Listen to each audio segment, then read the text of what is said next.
개방계는 풀파이어가 되는 그 연소점까지 측정 연구를 하는 그런 특징이 있어서 연구를 시작했습니다.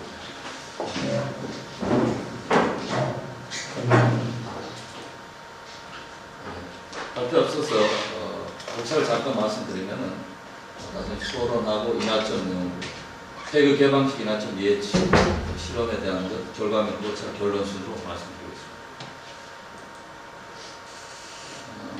앞에서도 그 안전관리 얘기를 하셨지만 사실 공정에서 가장 중요하다고 생각하면 아마 제가 생각할 때는 좀 물성을 정확하게 파악하는 것도 가장 우선이 되지 않습니다. 특히 물성 가운데서도 단일 물질이 아닌 혼합 물질에 대한 그 물성을 정확하게 파악하는 것에서 안전을 확보하는데 가장 우선이라고 생각하고 있습니다. 여기도 말씀드리지만은 공정에서 온도, 압력, 농도 그런 대한 운전 범위하고 각 그 반응물의 중간 생성물, 생성물, 부산물에 대한 물리화학 특성, 안전성, 독성.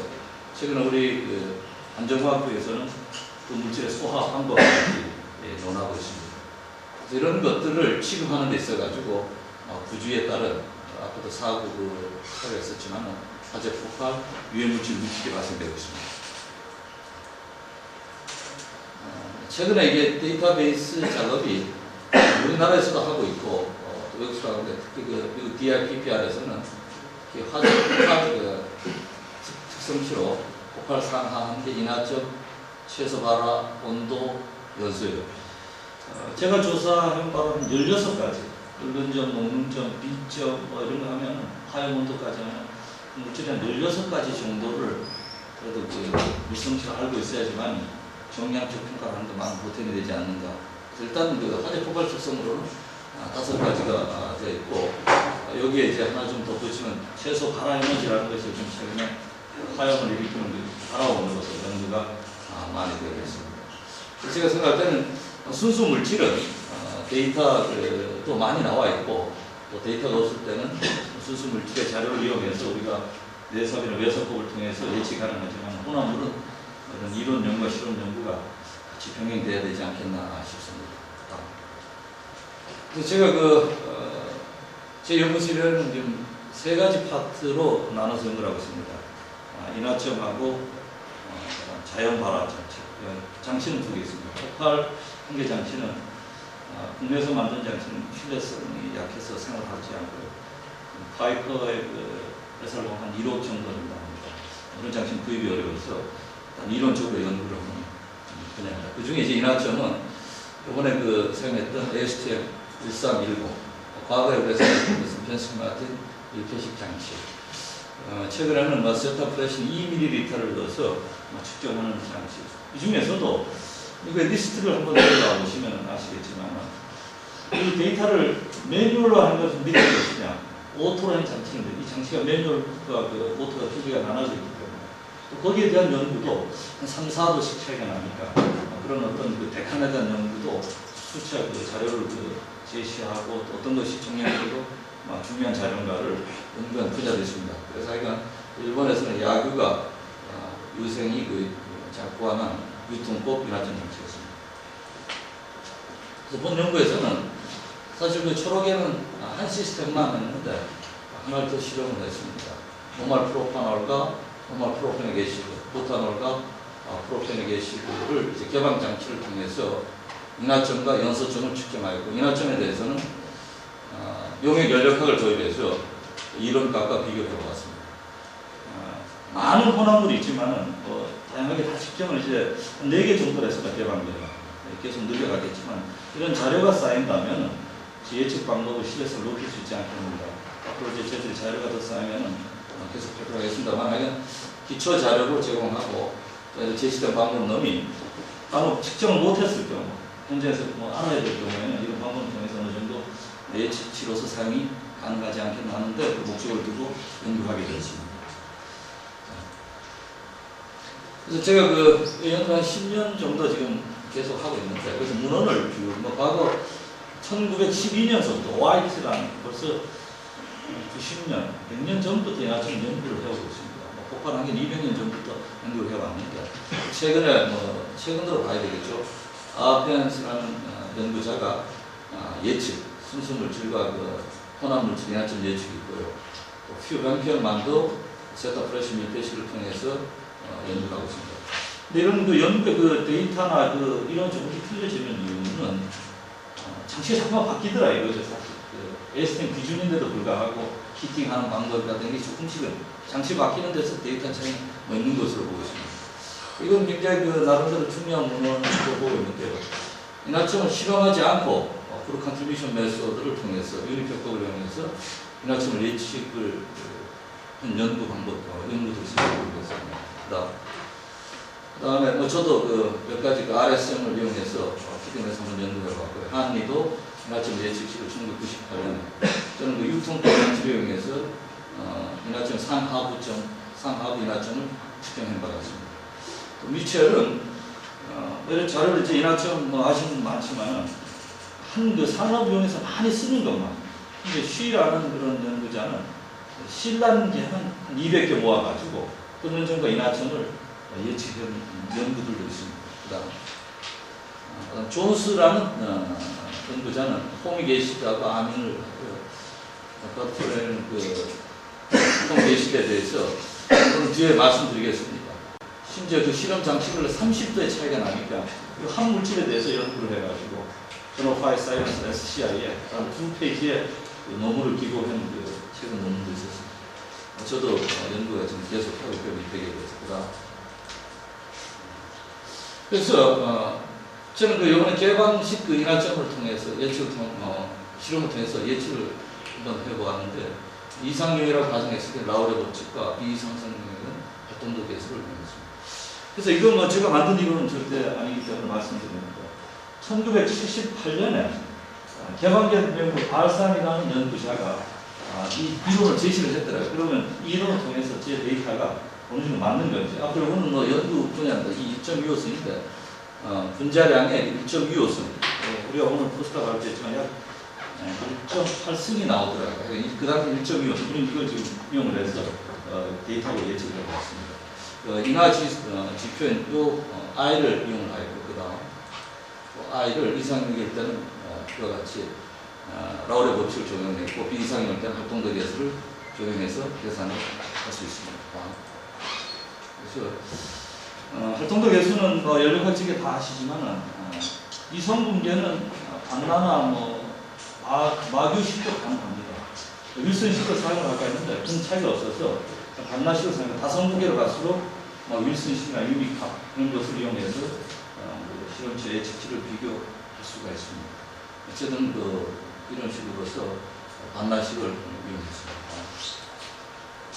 이 장치도 이번에 작년에 굉장히 간단한 장치고 여러분한테 인터넷에 장치를 구입하려다 보니까 개방식을 치다 보니까 호헬러사가 아까 제일 많이 물건을 만들고 있습니다. 저희들이 이거 ST1301 또 태그됐죠. 지금은 클리블랜드도 신청해 놨습니다. 인화점이 80도가 넘으면 개방기를 사용한다고 일반적으로 얘기하죠. 저는 80도 이하 물질을 실험을 했는데 그런 건 아니지만 이론적으로 성립은 안 되지만 실험자들은 높은 쪽은 개방기를 사용하고 낮은 인화점은 밀폐기를 사용해서 측정하는 게 낫지 않나. 그렇지만은 꼭 장치를 구분해서 실험하는 건 아닙니다. 이 장치에 보면은 여기 이제 히트 열량 조절을 하고 있습니다. 열량 조절하고 중탕을 합니다. 물을 넣으면 100도 이하 인화점을 측정을 할 수 있고 100도 이상은 에틸렌 그리코를 집어넣어서 물하고 섞어서 높은 온도를 측정할 수 있게 있습니다. 그래서 PCR은 다 99%를 사용하고요. 여기서 중요한 것은 승무원 속도. 이게 제가 말씀드렸지만 1분당 1분에 1점 플러스나 0.25도씩 이게 데이터 영향을 주는 건 확실히 우리가 조절한다고 하는데도 불구하고 40초에 1도 올라갈 수도 있고 예를 들어 그런 부분에서는 차이가 그래서 여러 번 3번 정도 보통 데이터를 3번 정도 실험을 합니다. 그래서 0.5도씩 올라갈 때 우리가 표면을 그대로 STM 기준대로 하고 있습니다. 그 다음에 인화 이후에 인화라는 것은 불이 켰다 꺼지는 점을 인화점으로 우리 정하고 있으니까 5초 이상 지속이 될 때는 연소점으로 해서 우리가 온도를 측정하고 있습니다. 문헌값과 실험값과 이론 값을 비교하기 위해서 이와 같은 방식을 AAP하고 AAD, 결정 배수값도 이용을 한다고 했습니다. 그래서 이 두 시스템에 대해서 라우레 법칙, 그 실험에 대한 라우레 법칙과 반나식을 비이상성률을 이용해서 계산을 해보았는데, 그게 필요한, 이 계산에 필요한 징작 자료는 여기와 같이 ABC 상수를 이건 손으로 계산을 해서 다시 반복하면 컴퓨터 프로그램을 통해서 우리 합의 1이 되도록 만들어야 되기 때문에 프로그램을 통해서 계산했습니다. 그래서 이 노멀 프로파놀과 노멀 프로피닉 애시드에 대해서 실험을 한 여기 실험치입니다. 여기 제가 남도 빨갛게 그 파이어 포인트. 이거는 다른 학회지 우리가 발표 기고를 했는데요. 알코올은 지금 알코올 여기 알코올입니다. 알코올은 연소점하고 인화점이 같이 붙어버립니다. 인화점이 불이 붙었다 꺼지면은 인화로 하고 5초 이상 지속될 때를 연소점을 하는데, 알코올류는 그거는 제가 최근에 그 바브라스카우스가 쓴 이그니션 핸드북을 보니까 이 분자의 아직 제가 그걸 설명을 못해요. 왜 그런 현상이 일어나는지는 수소 결합인지, 수소 결합 같은 경우는 애시드도 그런 영향을 같이 가져야 되는데도 불구하고 애시드는 또 그런 영향을 안 갖고 알코올의 특성이라고만 지금 그건 제가 좀 더 연구한 다음에 말씀을 드리도록 하고, 여기서는 같은 온도고요.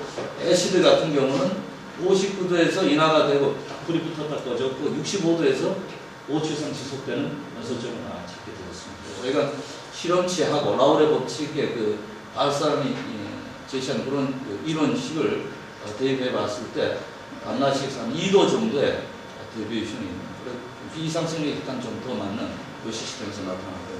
그다음 이것은 좀 데이터를 좀 쉽게 보기 위해서 그래픽으로 나타납니다.